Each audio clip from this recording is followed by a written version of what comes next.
Barang siapa yang karena kesibukannya membaca Al-Quran tidak punya waktu untuk berzikir dan berdoa kepadaku, niscaya aku beri ia sesuatu yang lebih baik daripada yang aku berikan kepada orang yang berdoa kepadaku.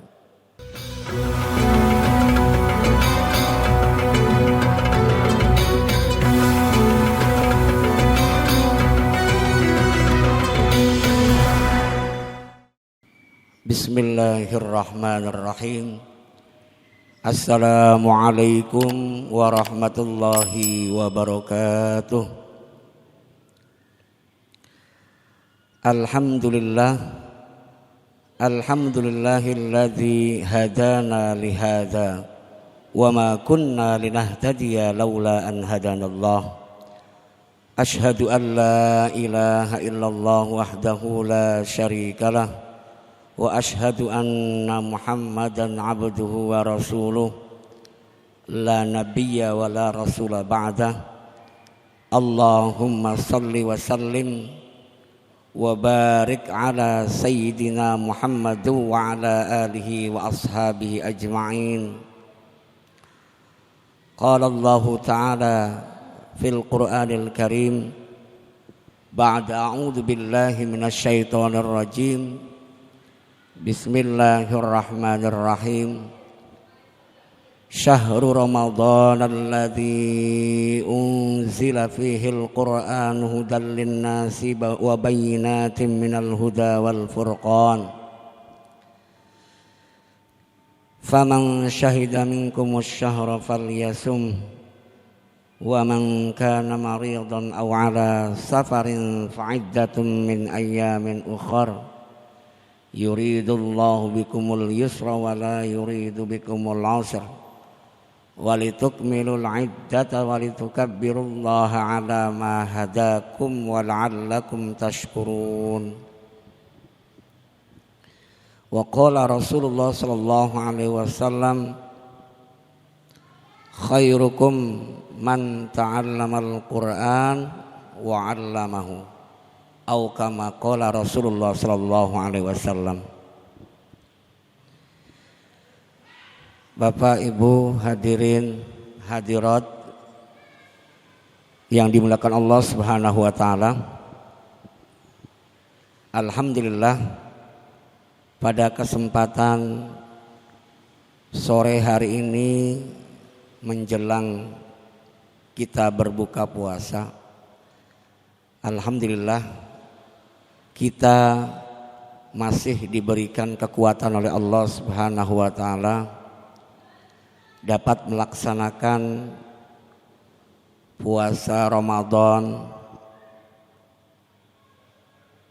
dan juga alhamdulillah diberikan kekuatan juga melaksanakan amaliyah yang ada di dalam bulan Ramadan. Semoga terus kekuatan itu diberikan oleh Allah kepada kita sampai akhir atau sampai selesainya bulan Ramadan, sehingga seluruh manfaat dan keutamaan yang ada di bulan Ramadan dapat kita raih, dan semoga titel takwa juga dapat kita raih dengan izin Allah Subhanahu wa taala. Bapak Ibu sekalian yang dimuliakan Allah Subhanahu wa taala, sebagaimana kita ketahui bahwa bulan Ramadan itu adalah Syahrul Quran. Bulan Ramadan adalah bulan Al-Quran. Kenapa bulan Ramadan disebut bulan Quran? Karena di dalam bulan Ramadan lah Allah menurunkan pertama kali Al-Quran. Sebagaimana bagaimana firman Allah Subhanahu wa taala, Syahrul Ramadan alladzi unzila fihil Qur'anu hudan linnasi wa bayyinatin minal huda wal furqan. Maka karena bulan Ramadan ini adalah bulan diturunkannya Al-Quran, maka disebut sebagai Syahrul Quran. Maka bagaimana di bulan Ramadan ini kita banyak mengisi waktu kita dengan tadarus Al-Quran. Hari-hari kita penuhi dengan tilawatul Quran, sehingga di antara target yang harus kita capai di bulan Ramadan ini adalah di antaranya, mungkin di antara kita ada yang belum lancar membaca Al-Quran, belajar Al-Quran sehingga semakin lancar bacaannya. Yang sudah lancar semakin lancar lagi dengan terus diulang-ulang, tadarus, khatam, kemudian terus dibaca lagi sampai khatam beberapa kali. Dan lebih dari itu, lebih memahami lagi apa yang ada di dalam Al-Quran, sehingga Al-Quran sebagai petunjuk bagi kita umat Islam, umat Nabi Muhammad SAW ini betul-betul kita merasakannya atau betul-betul bisa memahami apa yang ada di dalam Al-Quran. Bapak Ibu sekalian dimuliakan Allah Subhanahu wa taala,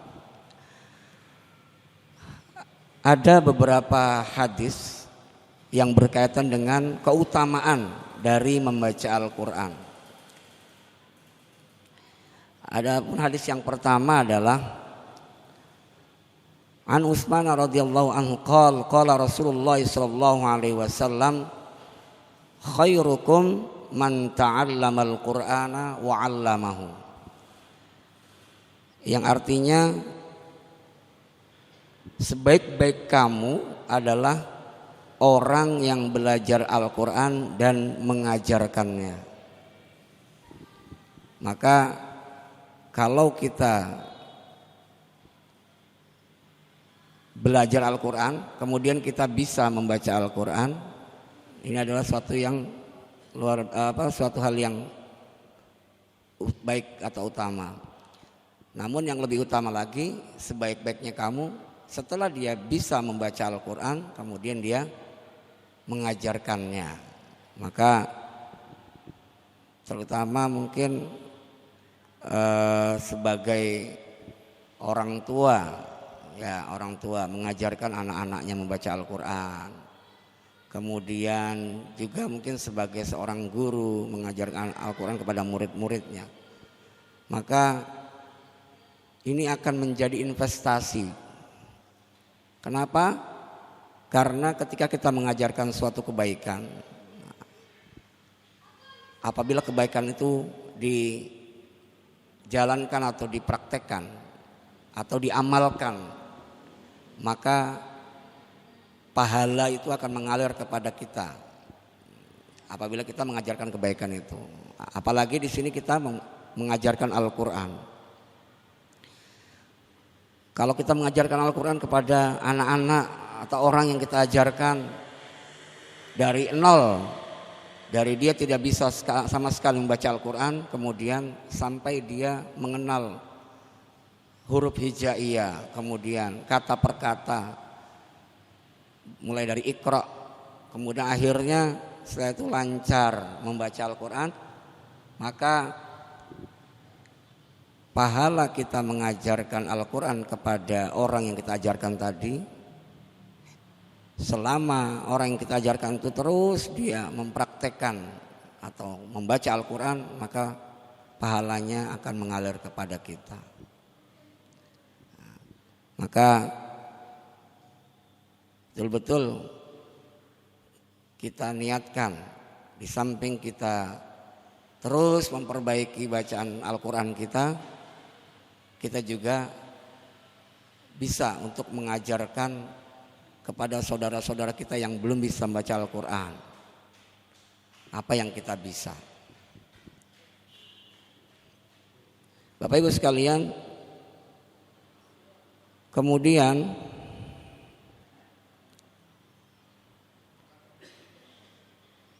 hadis yang kedua yang berkaitan dengan fadilah Al-Quran.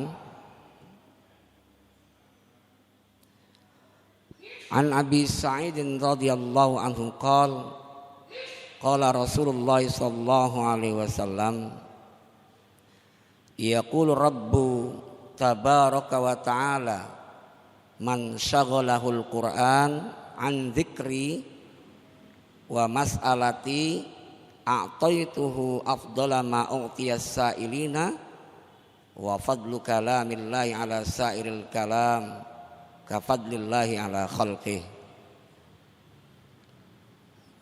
Artinya dari Sayyidina Abu Sa'id radhiyallahu anhu, baginda Rasulullah sallallahu alaihi wasallam bersabda, Rabb tabaraka wa ta'ala berfirman, barang siapa yang karena kesibukannya membaca Al-Quran tidak punya waktu untuk berzikir dan berdoa kepadaku, niscaya aku beri ia sesuatu yang lebih baik daripada yang aku berikan kepada orang yang berdoa kepadaku.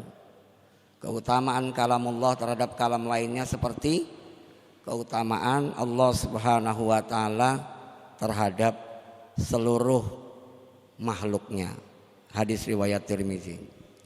Bapak Ibu sekalian, apabila kita sibuk atau menyibukkan diri kita dengan membaca Al-Quran, pagi, siang, sore, malam terus kita membaca Al-Quran, karena teramat sibuknya kita membaca Al-Quran sampai kita tidak punya waktu untuk berzikir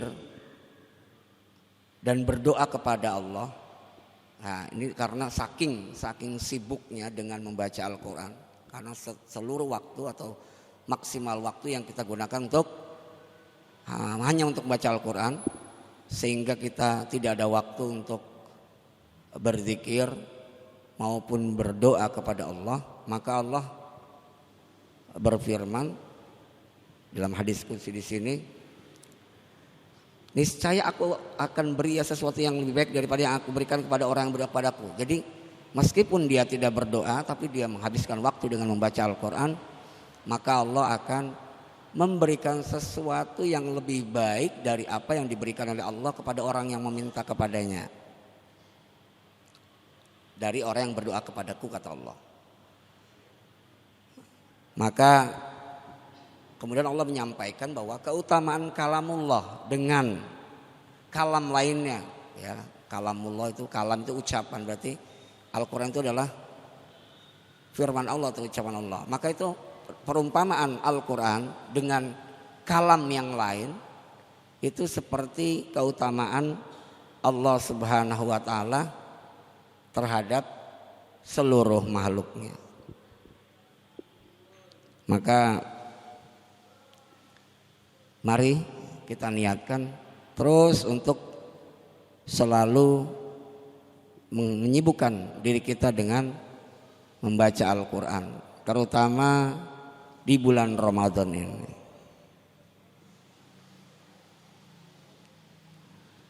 Kemudian hadis yang lain yang berkaitan dengan Al-Quran adalah An Aisyah radhiyallahu anha qalat qala Rasulullah sallallahu alaihi wasallam al-mahiru bil Quran ma'asafaratil kiramil bararah walladzi yaqra'ul Qur'ana wa yatata'ta fihi wa huwa alaihi syaqun lahu ajrani.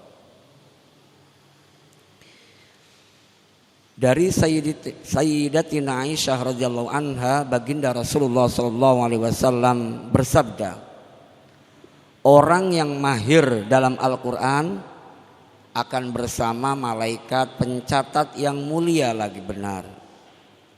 Sedangkan orang yang terbata-bata membaca Al-Quran serta bersusah payah membacanya, maka baginya pahala 2 kali.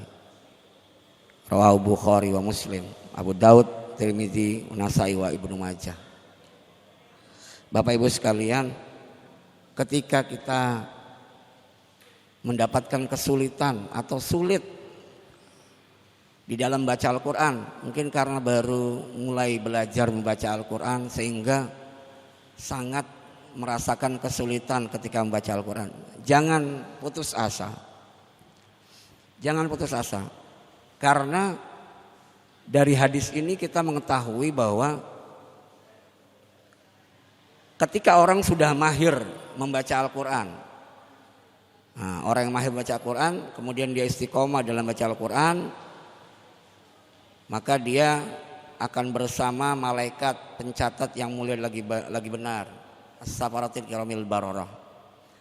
Kemudian orang yang membaca Qur'annya ini masih grotal-gratul atau masih terbata-bata, sulit mengucapkan huruf-hurufnya, panjang pendeknya masih belum mampu untuk dibaca dengan benar.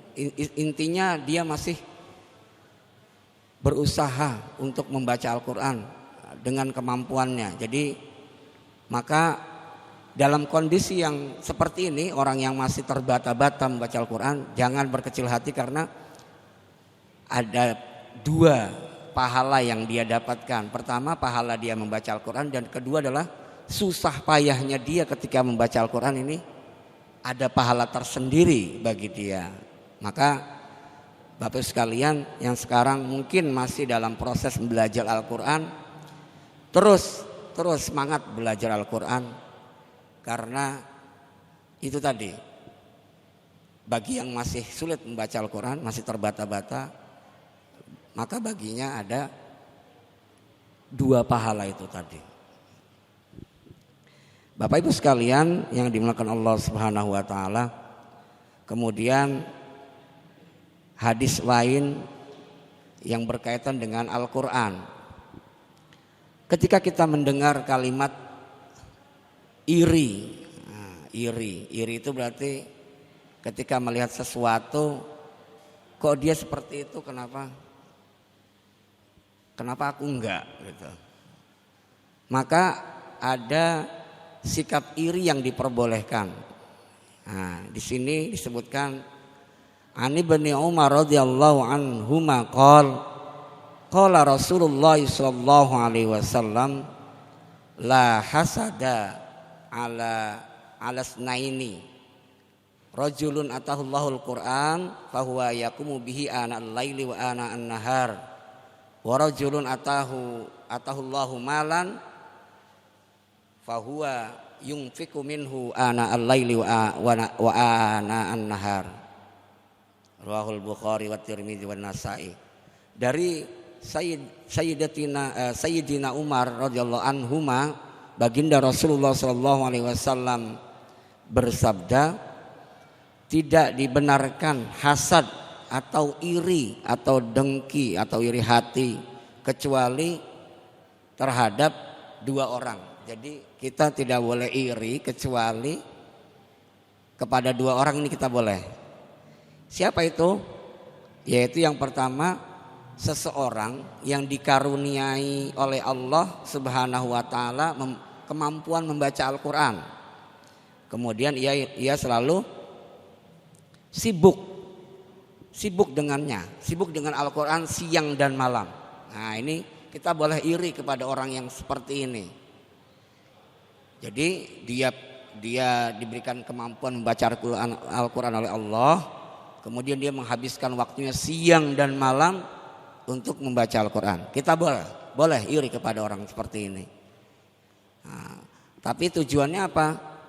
Dengan iri kepada orang ini kita juga bisa mohon kepada Allah untuk bisa seperti orang tadi. Kemudian yang kedua, kita boleh iri kepada seorang atau seseorang yang dikaruniakan oleh Allah harta, benda, lalu ia menginfakkannya siang dan malam. Nah, ini juga kita boleh iri kepada orang yang seperti ini. Wah, itu hartanya banyak sekali dan dia selalu menginfakkan hartanya.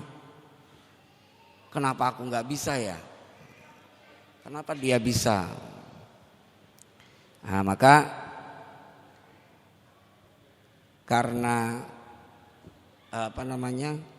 tujuannya kita iri dengan dua orang ini supaya kita bisa mengikuti jejak mereka berdua. Ya, kita bisa membaca Al-Quran, kemudian kita menghabiskan waktu kita siang dan malam dengan Al-Quran. Kemudian semoga kita diberikan kelonggaran atau harta benda oleh Allah SWT, dan kemudian kita diberikan kekuatan untuk menginfakkan harta kita di jalan Allah siang dan malam. Kemudian hadis yang lain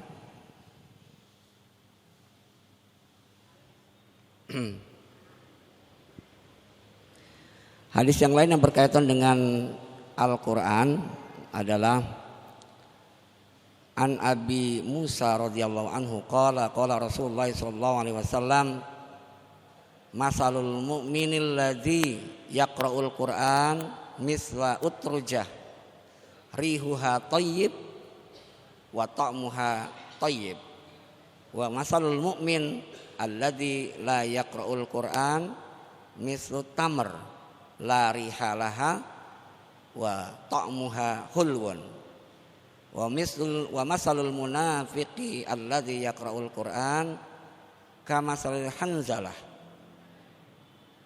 laisa laha rihun wa ta'muha murrun wa masalul munafiqi alladzi yaqra'ul Qur'an masalu raihana rihuha thayyib wa ta'muha murrun. Dalam hadis ini disebutkan perumpamaan orang mukmin, orang mukmin yang membaca Al-Quran itu seperti utrujah. Utrujah itu semacam jeruk atau semacam limau manis. Ya, alhamdulillah. Tadi beberapa hadis yang berkaitan dengan fadilah atau keutamaan Al-Quran sudah kita dengarkan. Semoga bermanfaat dan semoga